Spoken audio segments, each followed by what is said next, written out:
Hello everyone, আসসালামু আলাইকুম। আমাদের একটি মিলাদ মাহফিলে ৩,৫০০ লোককে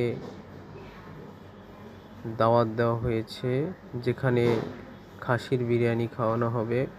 সর্বমোট ২৭টি ডেকে বিরিয়ানি কার্যক্রম শুরু করা হয়েছে।